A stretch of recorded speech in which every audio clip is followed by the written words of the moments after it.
Did you know that in 15% of marriages, the couple has not had sex in the last 6 months?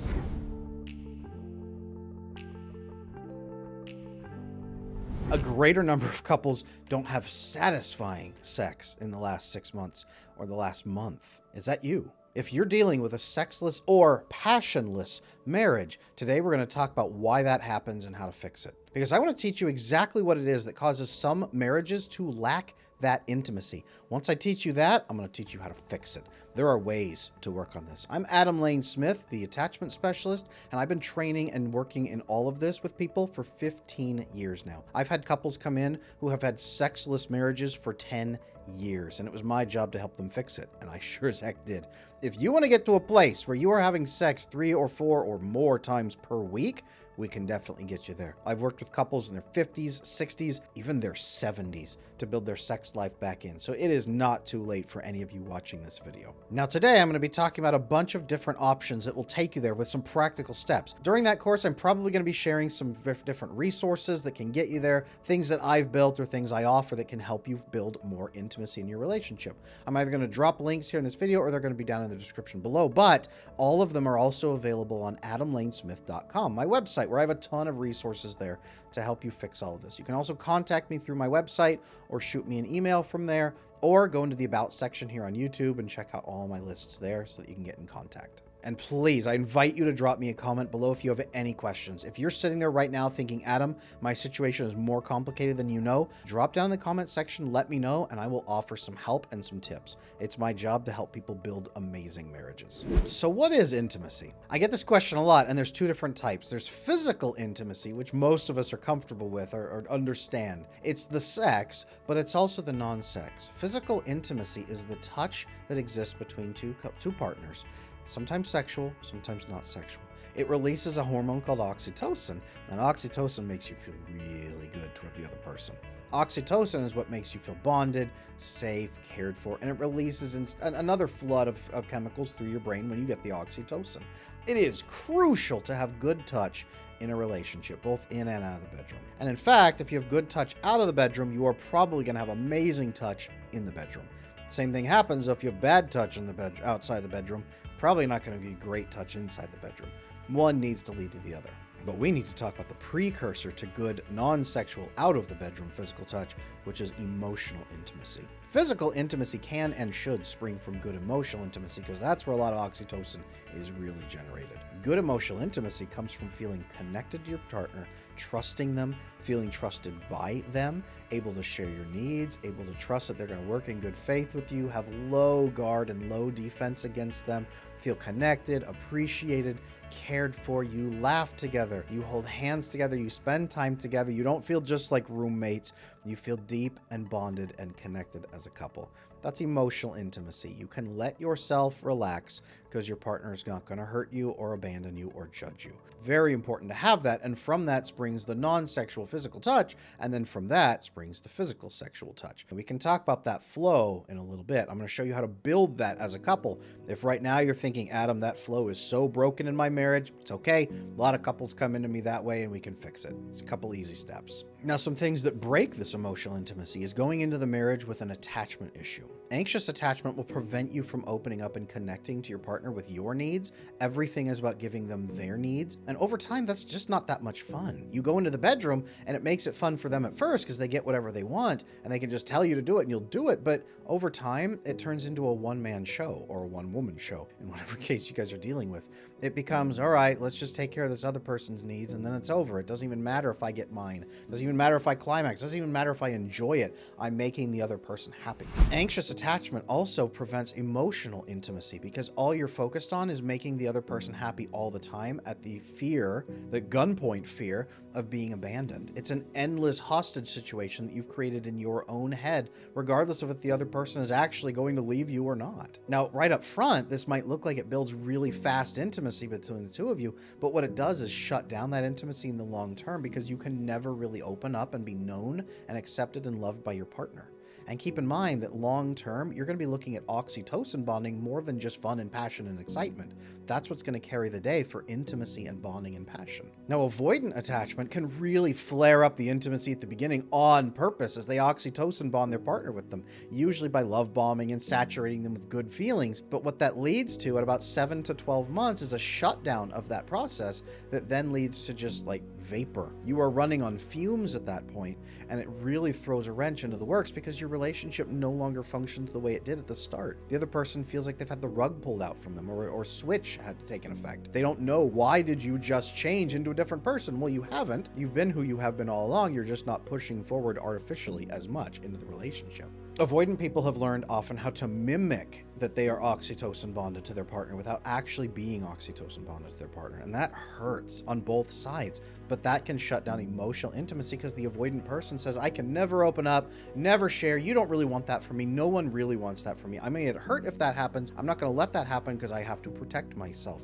So they stay out of reach all the time and are always withdrawing, pulling away from the other person who's endlessly chasing them. Now, so many couples who come into my coaching practice, and prior to that, into my therapy practice, it was the woman who was exhausted and run down, and after her anxious chasing with an avoidant man, and he never opened up and shared his emotional needs with her, so that they now were stuck in a roommate spiral instead of a passion connection, where they weren't trusting each other, and the love and the oxytocin was really drained out of their relationship, like a vampire drinking the blood from their marriage. If that's been your problem, that's usually the pattern couples come to me with, and there's simple ways to fix this that we've got to talk about next. Right off the bat, one of the best things that you can start doing is opening up with emotional intimacy. Most guys say, what the heck is that? Am I gonna have to cry? No, emotional intimacy is about sharing how you are feeling and needing on the inside, sharing that with your partner, and just receiving acceptance from them. It can be as simple as opening up about a frustration you're experiencing at work and just asking them to hear you out, and then feeling better afterward and say, thanks for letting me talk that through. Venting to your partner. That itself can be enough. It could be going to them with a problem that you have and giving them the solution that you have and asking for their input on it, just to get their eyes on it.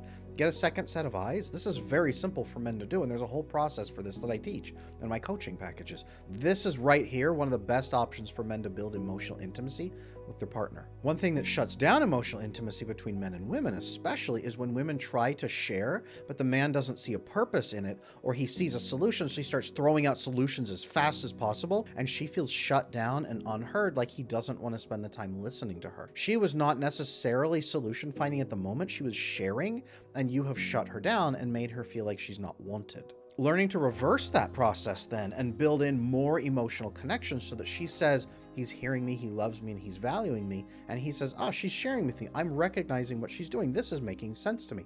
Making that connection between men and women really crucial for building that emotional intimacy as well. Now, tied in with emotional intimacy is spending good time together in conversation. So many couples sit on the couch, turn on Netflix, turn off their mouths and turn off their ears and just stare at the screen. Spending more time together intentionally, doing fun activities, anything, taking a walk together, doing a puzzle together, playing games together, laughing, tickling each other, wrestling a little bit, right foreplay, all of that fun stuff. Great option. Physical massage, non-sexual physical touch. Let's lean into that area. Once the emotional intimacy has been rebuilt and you're sharing and connecting a bit more and you know each other, that's a crucial non-sexual physical touch. You don't leap into the bedroom. Non-sexual physical touch, very important. Hugs throughout the day, more kisses throughout the day, maybe a kiss on the neck instead of just a kiss on the back of the head, a kiss on the neck, non-sexual physical contact, maybe a little bit of slightly sexual physical contact then. Grope your partner, slap them on the butt if they're open to it. Have those connections, grab them and give them a big old kiss right in the middle of the day when you see them. More intentional, non-sexual physical touch throughout the course of the day. This is also great once you get into the bedroom. Non-sexual massage that probably leads to sexual massage. Who are we joking here? But massage, great way to improve the intimacy between the two of you without fully having sex yet. That leads to the sexual touching, which should begin with good foreplay practices. This means a lot more kisses, a lot more letting your hands linger on places that aren't just the breasts or genitals. Put your hands on there gently on the neck, gently described by your partner's willingness and desire for this. Who knows? Everyone's got their own boundaries. But on the arms, right? On the torso, on their back. touching them and running your hands over their body gently, slowly. You don't have to be like creating static friction, but moving those hands that you have. More physical contact, skin to skin contact. Contact with parts that aren't in the close-up view of so many people who watch pornography that just fixate on those parts. The parts that they don't fixate on those videos, that's the parts most people forget when they're using a lot of pornography. Focus on other parts of the body. You can do massage during this as well. Just gentle squeezing, rubbing, light scratching, gently maintaining good physical contact and making out. How often do married couples make out anymore? Really important that you do this. This is part of the sexual touch that leads up into the intimacy. So many couples are not following this pathway so that by the time they get to the bedroom, it's like, all right, I am now opening slot A for tab B. Please insert tab B. All right, tab B has been inserted. Great. We now have 10 seconds until the process is completed. I will simply think about my chores for the day until that's done. Oh, there we go. It's finished. All right, let's move on with our day. If you have done none of what I've described and then you get into the bedroom, that's the experience you're going to have. And yes, that's going to diminish because neither one of you is really going to want that more than every 6 months. It's just kind of like cleaning the pipes at that point. You are cleaning out the drains. No one wants to go outside and clean the gutters because it's not a fun job. No one wants to go into the bedroom and clean the pipes like this either. That's just not how it goes. If you are leading, though, through emotional intimacy into physical intimacy into sexual intimacy, that is a great process for building this intimacy back into your relationship. Now, if you've got a problem with the attachment connections, you've got to build attachment back in. Now, in my attachment bootcamp video course, I walk through couples through this process, and here's how it goes. You need to identify your needs, and you need to make them measurable to the other partner. Then you need to build in mutual fulfillment that is not transactional. It is based on sharing your needs in good faith with each other. You need to build back the trust in that relationship so you know you will be taking care of each other's needs. And then you need to be having the core conversations that guide you into that deeper connection. That right there is part of the emotional intimacy as well, but it's also about healing your attachment. And if you heal your attachment connection together, that's absolutely crucial that you do that, because then the obstacles that were in your way suddenly become opportunities for the two of you to bond together as you fix them. Fix your attachment issues together as a couple, and that itself can boost your emotional intimacy through the roof. It's also crucial that you understand the difference between the male and the female sex drive. They're both very different, and they're driven by different things. Now, they function great when they're in tune, but when they're out of tune, or if one of you doesn't know how the other one works, and it's surprising how many people don't. I posted on my Twitter just the other day, hey, men, how many of you married men know how your wife's sex drive works? And they were like, nope. No clue. Most of the men responding had no idea. No idea. That's horrifying. And that usually leads to the woman also not knowing much about how her sex drive works, to be honest with you. That's where it stems from. If she can't articulate it herself or doesn't know, or if he's not open to hearing about it, or if she's scared to share, creates all kinds of problems. Understand how the male and female sex drive are supposed to work, and you can tune both of them up so that things get great, so that you are both chasing each other into the bedroom. And if you need help with that again, you can click right here for my attachment bootcamp course. Module 10 and 11 both include male and female sex drives and how to overclock them so that you get the bonding that you need. So where are you at in this process? 1, 2, or 3? Do you need to build emotional intimacy? Do you need to build non-sexual physical intimacy? Or are you at the point where you've got those, but you're trying to learn to build physical, like sexual intimacy into the relationship? 1, 2, or 3? Drop down in the comment section and tell me, Adam, I'm at step 1. Okay, you need some resources and some help building emotional intimacy. I'll take care of you.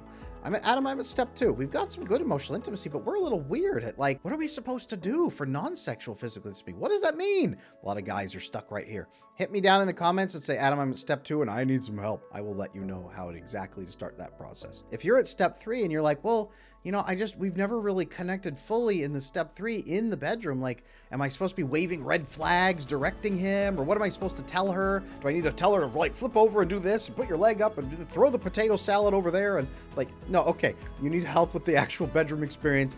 I can work with you on that too. Let me know down in the comments, 1, 2, or 3. Where are you beginning your process right now in building deeper intimacy into your marriage? Let me know. I will help you down there. And while you're down in the comment section, please subscribe to this channel. It really supports me and helps out.